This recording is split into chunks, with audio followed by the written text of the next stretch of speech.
highly intelligent, dangerously powerful, the unchallenged sovereign of Earth's oceans.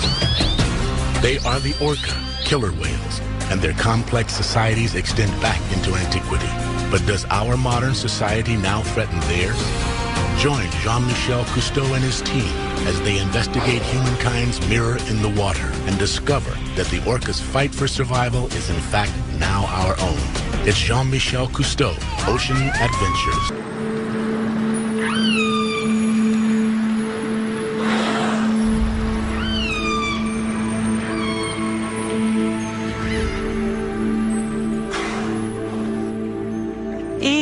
She was a wonderful whale. When I was first out here, I had no VHF radio, I had no radar, I didn't even have a compass, and once became lost in the fog. I felt like I was in a glass of milk. You just can't see anything. And I could hear on the hydrophone this big cruise ship headed for me.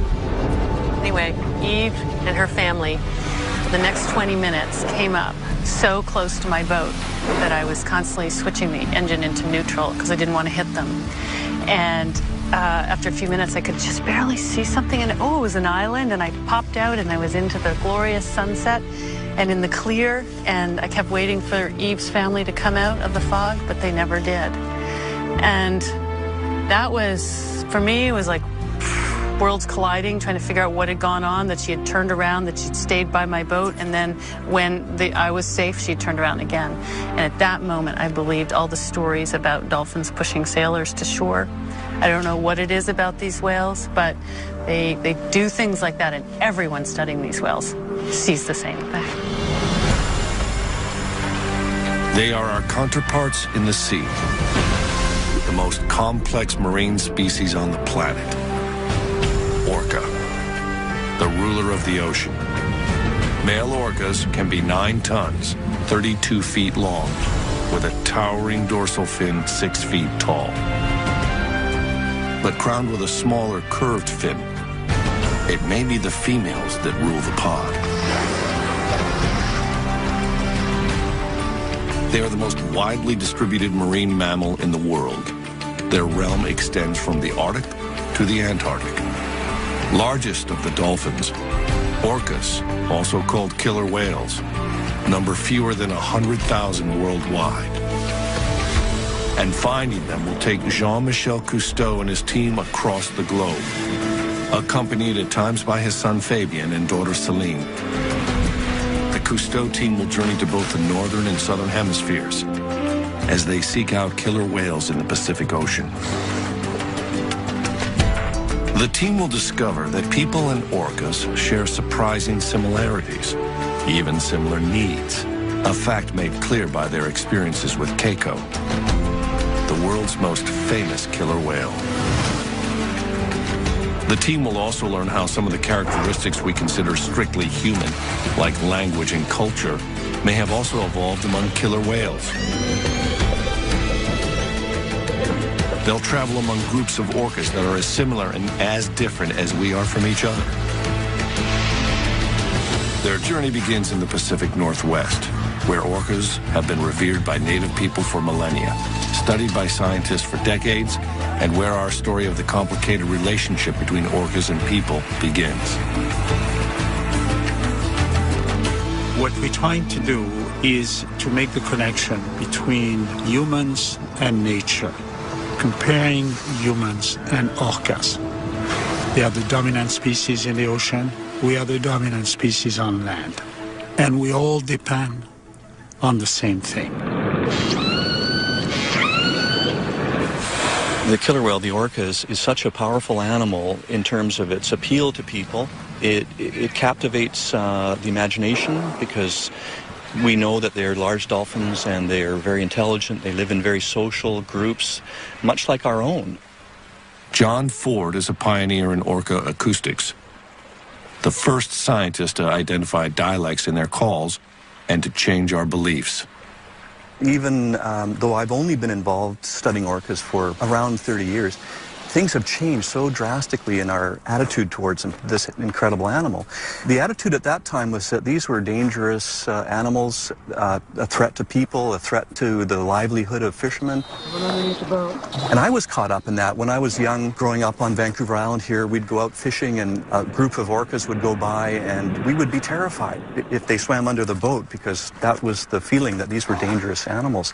On our coast in the mid-1960s to mid-1970s, there was a live capture fishery for orcas, and they were sent to aquariums all over the world. I actually got a job at the Vancouver Aquarium and soon became a whale trainer in the early 70s, and got to know them in that context, and they were fascinating animals, of course. Even then it was quite controversial holding them in captivity, but I realized we had so much to learn from them. Orcas have very large, complex brains, and when I first caught sight of an orca brain, which was in a jar on a shelf in a lab, I was really quite amazed. So the first question that came to me was, what does this whale do with that brain? Still the question I'm asking. That was 40 years ago, and you worked with some animals in captivity? 1967. Behavioral research with an orca named Skana at the Vancouver Aquarium, and they wanted somebody to study the whale. What did you learn from her? Mostly, I think I learned that this was a very unsuitable place to keep a remarkable being. That was around the time, actually, that Dr. Michael Bigg, who died in 1990 and was very much our mentor and the true pioneer whose vision led to photo identification, he started learning about the societies that these whales live in around our coast, and that these were incredibly complex animals with very elaborate social relationships. You put the brain and the implications of that together with the social side, and you understand immediately that putting her in a concrete tank and completely shutting off the company of her kind was an enormously unfair and inappropriate thing to be doing. But at the time, it was through the close contact of captivity that we begin to learn about them, one at a time. The story of one whale in particular, named Keiko, stirred our passion and raised enduring questions about captivity. Keiko was captured in 1979 in Iceland and became one of the 136 orcas taken into captivity since 1961. But he did not become one of the more than 100 that have died there, or one of the 42 killer whales that remain in captivity. Captured at age 2 and eventually sent to Mexico City, Keiko was breathing the world's smoggiest air, a master of the ocean at 7,000 feet above sea level, in the artificial seawater of a shallow pool where he entertained the crowds. Keiko would have lived his life in poor health, swimming in circles, except for one thing. He became a movie star. As Willie, he was free to 10 million film-going children. But in reality, Keiko went nowhere. The stress of his environment caused a skin disease, which spread as his health seriously deteriorated. The real whale was slowly dying, and Keiko had to be moved. When it was learned that Keiko was still captive, millions of children wrote in, demanding his freedom, and a spontaneous movement was started to free the sick whale. Keiko's owners donated him for the unprecedented experiment of reintroducing him into the wild, and the Oregon Coast Aquarium customized a pool for his care. Suddenly, the reality of freeing Keiko became far more interesting than the movie, as Keiko began a long and complicated journey toward freedom. Ultimately, true freedom for Keiko would mean being accepted into a pod of wild whales, since orcas live their entire lives in tightly connected social groups where all members are related to each other. It's now understood the best chance for Keiko would be to find his mother. It very much is a matriarchal society, or matrilineal, in that everybody in the group is related through female descent to a female ancestor. Individuals stay with their mother or their grandmother for the whole life. And it took some years to really understand that, because it is very unusual in that the large adult males never leave the group. The bond between a mature male and his mother is very, very strong. I know that Eve, the whale that came to you in the fog, was a matriarch. What happened when she passed away? Eve only had 2 sons, no daughters. And those 2 males went around Hansen Island for weeks and didn't survive her death for very long. Generally, the males will join their sister's family, but they become a loose satellite. They never again have the bond that they had with their mother. It's a unique social system. Orca is a very conservative animal. Basically, you only socialize with somebody who your mother introduced you to. The resident populations on this coast are really fairly clearly divided socially into 2 different groups. The northern residents, it's about 240 whales, 16 pods. The southern residents are around 90 whales, 3 pods, quite a bit smaller. What's really interesting, and we don't really understand this, but they never mix.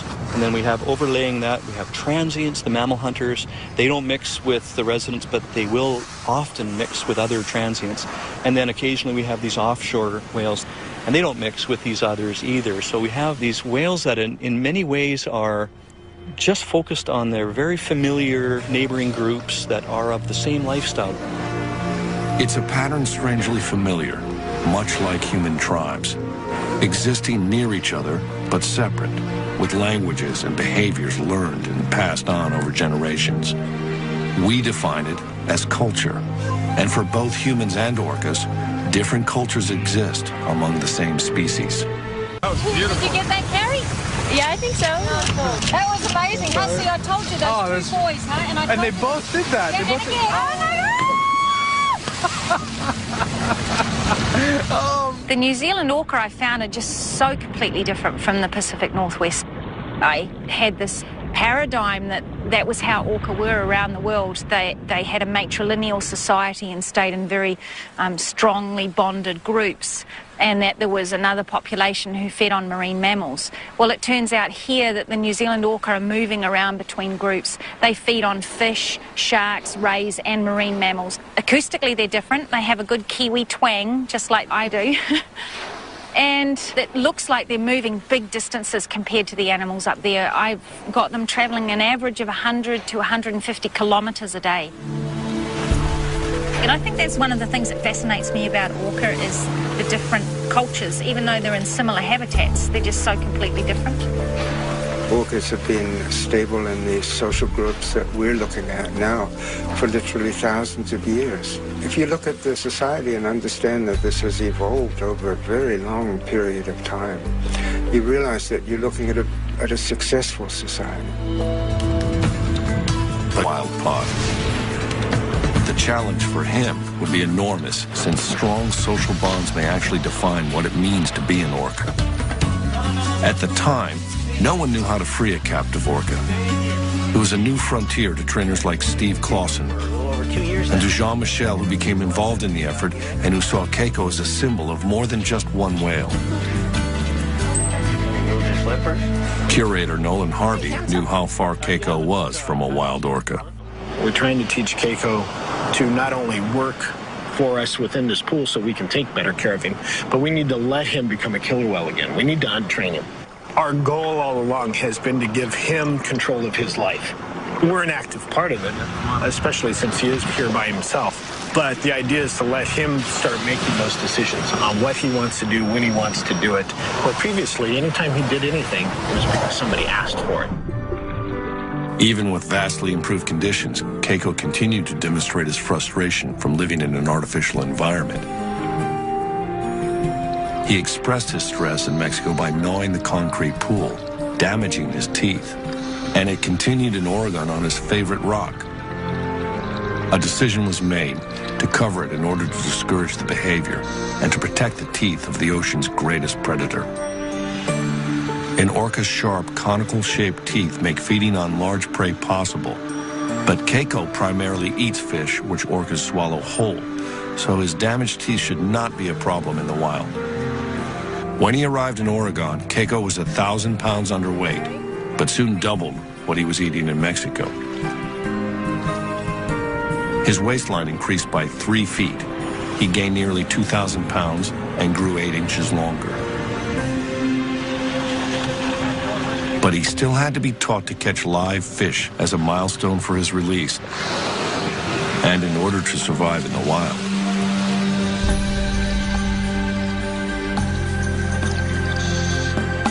Accustomed to only dead fish, at first he treated the live meal like a toy. Surrounded by walls, Keiko had never been observed using echolocation in captivity. And to a wild killer whale, it's a fundamental skill. The whale's hearing spectrum is many times ours. Their sensitivity is incredible. They see with sound, so when they're finding food, they use their echolocation. They make sounds, they get echoes, and they can turn that into a mental three-dimensional image somehow.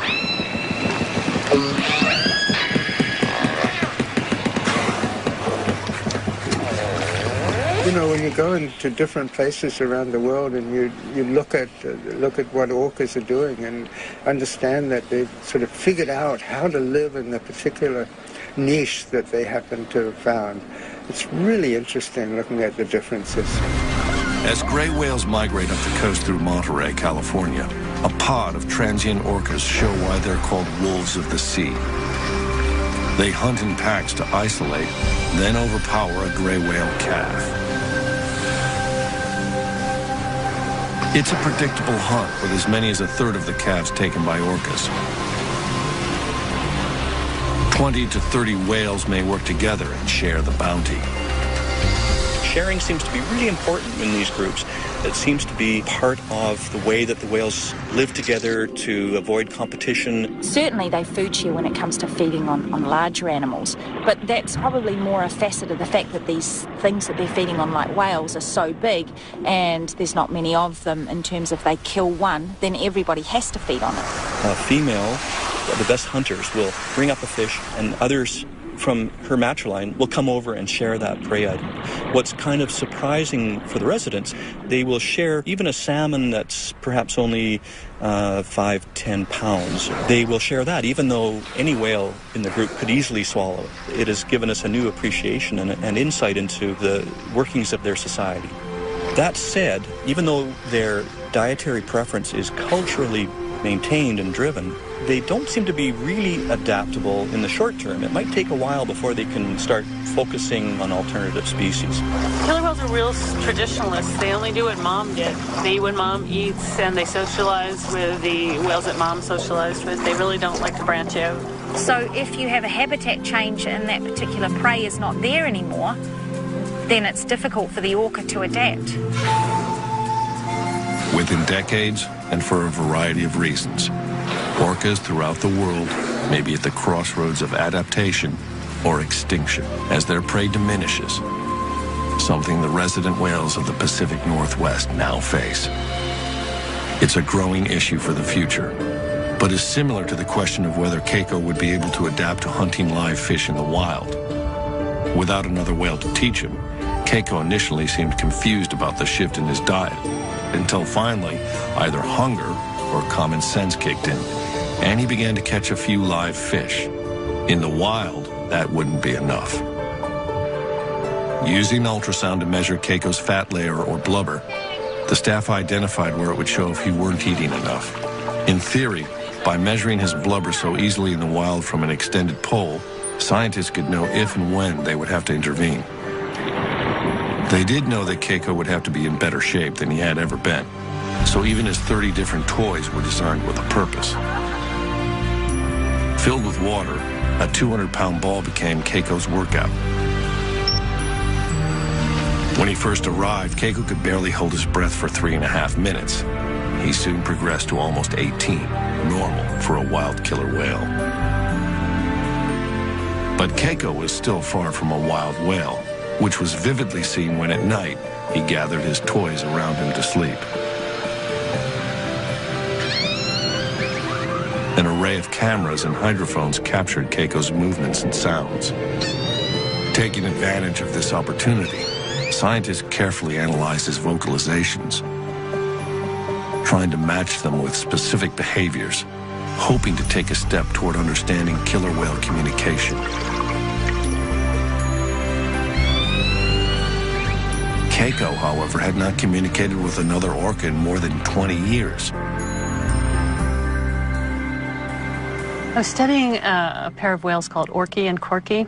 They would begin conversations with certain sounds and end conversations with certain sounds. And I realized that studying communication between those two whales in captivity would be like studying communication between two people in a prison. That there was no way that I was going to actually learn what they were saying and the real context of their lives. I'll tell you the main thing about Corky, and she's a survivor. She has been in captivity for 38 years, about 43 years old, which is incredibly old for a captive orca. Most of them die within 10 years. She still uses the calls of the A5 pod, and she is swimming around the tank, and in a concrete tank, the sounds that they make reverberate off the walls of the tank. They're constantly in an acoustic fuzz. I think it's an incredibly stressful environment simply because of that. And how is your research here at Orca Lab different? Well, when I was working in captivity and understood that if one wanted really to learn about them, you needed to go into the wild and study them there at a distance. And that's where we got into developing remote hydrophone systems that enable us to hear whales that we can't see.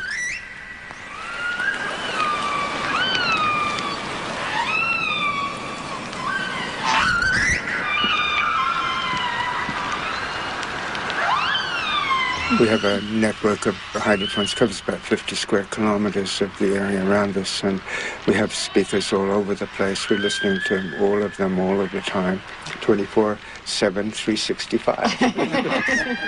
But we're normally listening to a space, and there are many voices in that space. In a sort of general sense, we understand when the whales are doing certain things. We understand when they're chasing fish, for example, because we're hearing echolocation. We understand when they're resting, because they make these really sort of low-energy calls. But we don't know who the voices belong to. So I think a really fascinating area to get into is the question of who as individuals are we listening to. And if we can understand who's speaking, maybe ultimately we might begin to understand what is being said. I wanted to take all that I'd learned in captivity and apply it to wild whales. And so I contacted a brilliant scientist in Canada, Dr. Mike Bigg, and I asked him, do you know what family of whales Orca and Corky came from?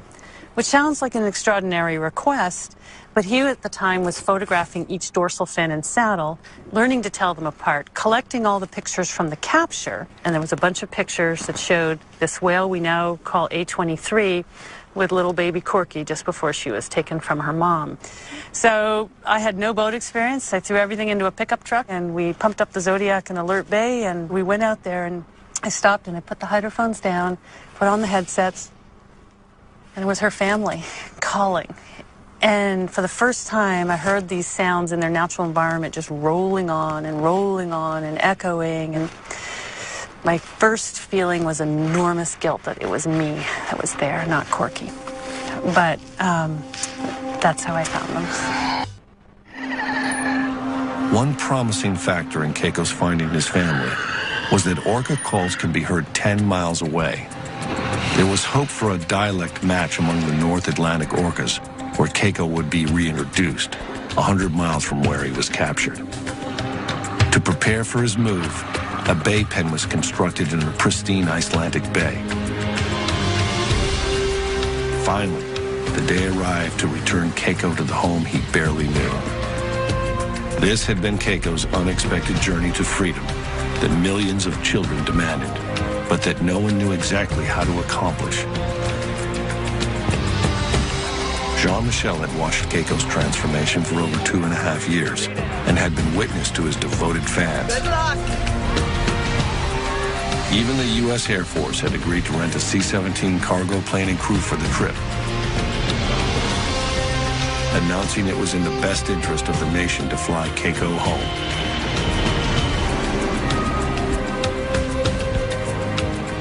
He was covered in ointment for the flight to protect his skin from drying. After 15 anxious hours out of his element, Keiko was at last returned to the cold ocean waters of his birth. It was seen as the first step to restoring what had been taken away when he was captured.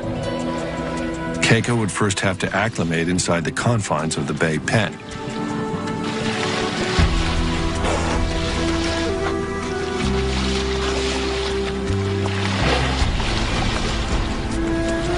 Months later, his world expanded to the enclosed bay, where for the first time, he ruled in relative freedom.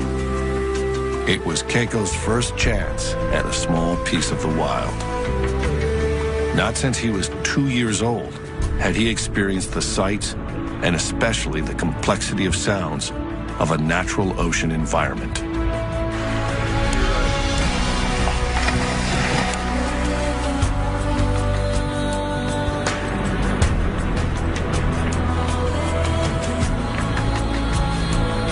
It had been 23 years, half his expected lifetime, since Keiko had even seen the bottom of the sea.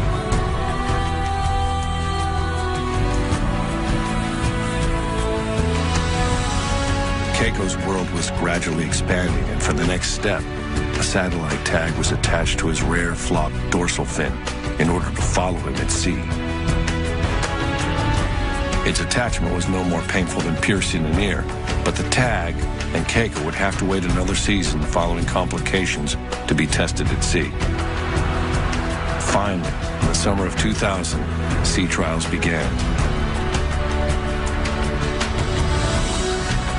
Everything from then on was up to Keiko. The difficult promise to give him the choice of freedom had been kept.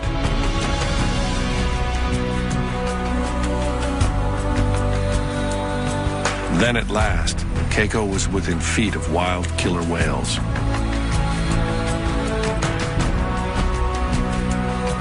He seemed enthusiastic at first, but then experienced what might have been shyness or fear and turned back.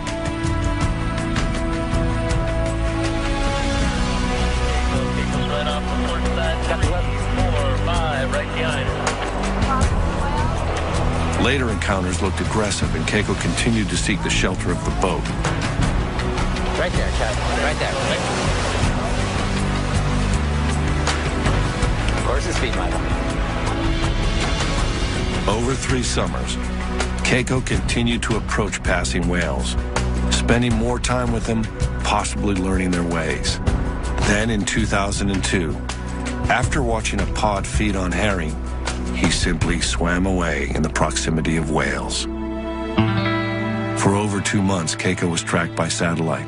His course revealed no details about his experiences in the wild, but he emerged 1,000 miles away, sufficiently fed and unscathed. An enormous success.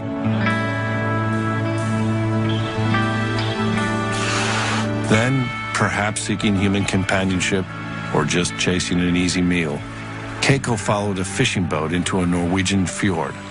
Keiko was still alone, but he was welcomed by enchanted children who must have felt they already knew him. Strong bonds are undeniably formed between captive orcas like Keiko and people. But we've been slow to consider that the ocean's greatest predator, wild and free, may also be curious to understand us. Hey, I see you there. Come on. Come on. Hello. Hello. Who's that? Come on. Hello. What you doing? What are you doing? And I said, oh, you've got... Do both of these whales take interest in your boat? Well, you know, as a scientist, you have to say no. But as a whale hugger, oh, for sure. You know, there's no doubt in my mind. Right there. You see him? Yeah, he's right there. He's right there. I see his fin. Hang right in there so you can see him. You know, when he's swimming on the side underwater like that, he can see you through the water surface just like you can see him. So it's a bit distorted, but he definitely knows that you're there. So, you know, leaning right over and looking at him, it's just as interesting for him as it is for you. Right. Yeah. Right. And I find if I take no notice of them and I put on my scientific face and I just take my notes and everything, they don't interact. But if I have a good time with them and really interact with them, then they get all involved as well. Oh. Yeah. In an effort to both protect orcas and to involve the public, Orca Hotline, Ingrid speaking. Ingrid founded the Orca Project Hotline. Oh, that's fantastic news. And so what direction were they going when you saw them? Her nationally advertised number rings with reports of orca sightings and strandings, like that of the whale she named Ben. Oh, Ben. He stranded in 1997, and I knew him before the stranding, but when you're involved with an animal at that sort of level, there's just something about it, you know, and they look you in the eye and they're at your mercy to rescue them. And with Ben, we had an overnight ordeal, and then we rescued him, and the next day he was back with another group of orca, which was just incredible. But a year later, he got run over by a boat, and it was just tragic. But a year later, I found him, and his dorsal fin, the back half, had completely collapsed and folded over. So now he's got this funny little fin where bit sticks up and the rest folds down. But he survived, and he's very cautious of boats now. But he'll still come over to my boat. I think that by showing people the variation within the individuals, it makes the animals a little bit more personable, if you like. If somebody can call me up and say, hey, I just saw Ben, it gives them a little bit of a stake in Ben's life. And so hopefully, you know, they'll slow down their boats, they'll drive a little more respectfully. The data, of course, is really valuable for my research, but ultimately I want it to be that the public will want to protect these animals. Keiko, however, was at risk of being loved too much by a well-meaning public. The Norwegian government passed laws to protect him, and the Free Willy Keiko Foundation and the Humane Society of the U.S. agreed to continue his care. He arrived in Norway, obviously having fed himself at sea, but without fish in the fjord, concern grew, and the decision was made to begin feeding him again. Keiko had everything he needed, except the company of his own kind. In 2003, after more than a year in Norway, at age 26, relatively young for a male orca, Keiko took a final breath and died from a pneumonia-like virus. His burial was the last outpouring of affection for the whale we thought we knew and who had done everything we asked.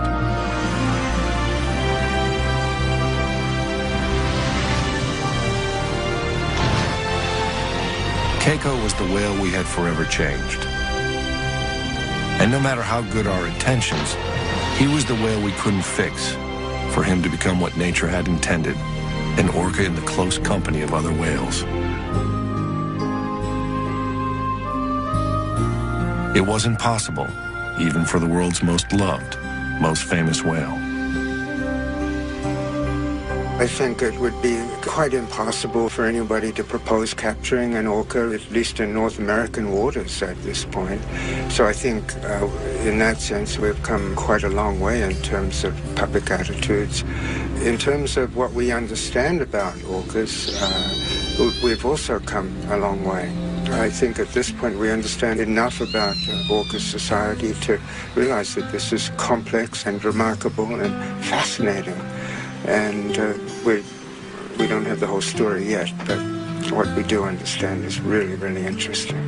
The debate about returning captive orcas to the wild and keeping them in captivity continues passionately, especially as we learn more about them, and continue to discover that there may be few other species more like ourselves. There do still remain countries tolerant of capturing orcas, but in most of the world, any up-close, hands-on contact comes when a whale ends up on the beach, stranded. Ingrid Visser is again changing what we know. You know, there was a lot of controversy, and there still is, about saving stranded whales and dolphins. People say that they have crushed internal organs from sitting on the beach for so long, and then other people say that they're no longer viable. The stress hormones and all of this sort of thing, that these animals can't reproduce, and that they're basically a drain on society if you put them back, because they're going to be eating fish and contributing nothing. So Miracle, she's stranded. She was rescued, and then I saw her again after the rescue 3 years later. And then about 5 years later, she had her first calf. and that calf is called Magic. So it was really, really incredible to see Miracle, who had this stranding event, been rescued and then had her very first calf, and the calf has survived. So yeah, Magic it was. Come on! How cool is that? Wow.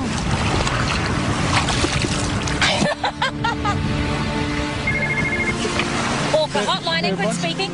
In the middle of her research, Ingrid gets a call that a small female orca is stranded on an isolated beach in heavy surf. She and the team rush to assist. She's somewhere on this bit of coastline here. We're not sure exactly where, but this area here, these lines on the chart are marking that it's really rough and surf breaking. So we're kind of hoping we'll be able to pick her up and move her by tractor and trailer somewhere into here. Okay, well, let's do it. Time is critical in a stranding rescue, so Ingrid and Jean-Michel will fly directly while the team drives the 5 hours to the site. New Zealand's hills are bordered by a twisting 9,300-mile coastline. Whale strandings are fairly common, but successful rescues are not. The orca was first sighted around 1 o'clock by some hikers in a very remote part of the west coast, west of Auckland, tossing and turning in the surf. We ultimately got to the beach, and indeed, this young female, a little over 3 meters long, was very badly stranded. So when we actually first saw her, of course, there's just the natural emotions of just wanting to break down and cry, and knowing that she's away from her family, and knowing that she has no idea if we're people that are going to help her or hurt her. But help comes by digging holes for her flukes and flippers to relieve the discomfort, then keeping her skin moist.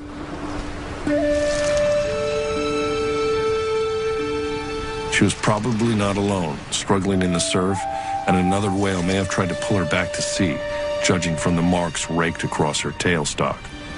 Ingrid names her Reiki. Most important to her survival is keeping the young whale hydrated after hours of stress on the beach. Ingrid is successful in getting her to accept a tube bringing water. Yeah. It's a triage that also involves reassurance and comfort.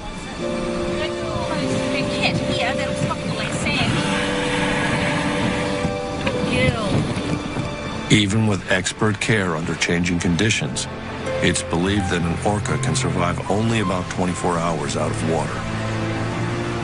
Hopefully, she'll be okay, and hopefully reunited with her pod. She's a young female, needs her family. We're very, very anxious to see her back in the ocean, in her world. We moved the animal just right up above this tiny little town where there is a facility where we could pull the truck and the trailer right next to a freshwater source. So we had a hose where we could water her down, and we had an ongoing watch throughout the night. But finally, by 4 a.m., we knew it was time for Ingrid and Carl and the team to discuss what the options were to get her back into the water. Where is her family? Carl and I have done orca strandings before, where 2 hours after we released the orca, it met up with its family. So it can be a long way away, and the animals will return if they hear her, but they won't be able to hear her calling if she's inside here over the bar with the surf. But then if we take her to the other coast, it's 100% guaranteed she won't find her family immediately. Yeah. That's the worst con. For both scenarios, is that where is her family? I defer to you more for non-biological in terms of your knowledge of the animals. In terms of running operation, staying here and releasing here is, as you can appreciate, by far it's the much most appropriate thing to do. It is definitely, but for her, I think it's better to have her on the other coast. And she knows very well that pods here off the North Island will visit the west and east coast frequently. So she felt confident putting this animal in the east side of the country, that there is a very good chance that this young whale will hook up with her family in the near future. A decision is made to move Reiki to the east coast, and the team prepares for what must be done to save the whale. For the heart monitor, we put it on early in the morning, and Ingrid wanted to keep track of her heartbeat throughout the rest of her time on the flatbed. It's becoming clear to the team that a positive outcome for the rescue is not guaranteed. Let's go, Cal.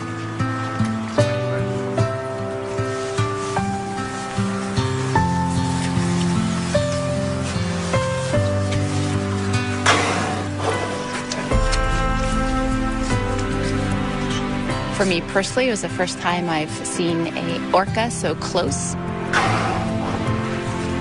But Ingrid, with her trust in us, we really were not only filming and assisting, but we were participants. And when she had asked me to sit next to the whale and help keep the heart monitor on her the entire time, it was my job then to really have that continuous touch with the animal and really hopefully transmit my calmness to this animal. And her heart was very normal, was average, between 60 and 80 heartbeats per minute. And there were times when it even dipped a little bit, which was hopefully a sign of her calmness. And so an unusual procession moves through New Zealand's largest city. So we drove right through the heart of Auckland, 90 minutes through town, with the moment of just sitting there thinking, I'm with a whale. I'm sitting here with a whale. We finally arrive over the east side and pull into the harbor and the ramp. We're about to put the animal in the water, and there's well over 100 plus people cheering as we drive up.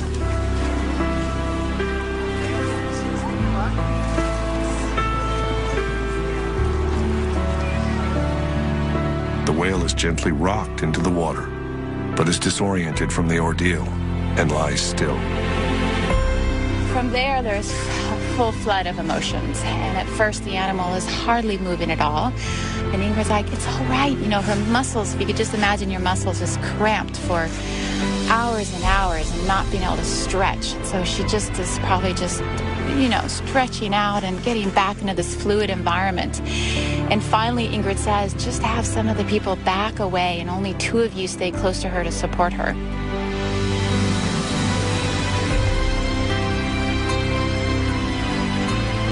Sure enough, as soon as 3 people backed away from the animal, Carl and one of his staff were right by the head. She just gives a big kick of her tail, and you just see the movement in her dorsal fin just slice through the water as she slowly travels out in the deeper water. We've heard the stories of dolphins pushing people in need back to shore, and now this team has carried a young whale back to the sea with a chance at life. Perhaps orcas and people share an additional trait, the ability to care for another species, including each other. In our complicated relationship with nature, it may be a bond unlike any other. I think I've only just begun to scratch the surface with these guys. Pretty much every time I go out, I see something new or interesting, and I just wish I knew so much more about them. Just the real basics, like where do they go when I don't know where they are? What are they saying to each other? How do they teach the young ones how to catch things? And what happens to them when they're naughty? And just, yeah, fun stuff like that as well. And then on the science side of things, how are they impacted by pollution in the marine environment? What sort of things can we do to protect their habitat? If you teach people about these animals, they're going to understand them better. And if they understand them better, they're going to love them more. And if they love them more, then, yeah, they're going to look after them, I hope. For a long time, it stumped me. People go, why do we need the whales? Why do we need the whales? And, you know, in truth, why do I need my earlobe? You know, why do I need any specific part of my body? Because it's part of the whole. And you can live without parts, but it's a degraded existence because it's all knitted together.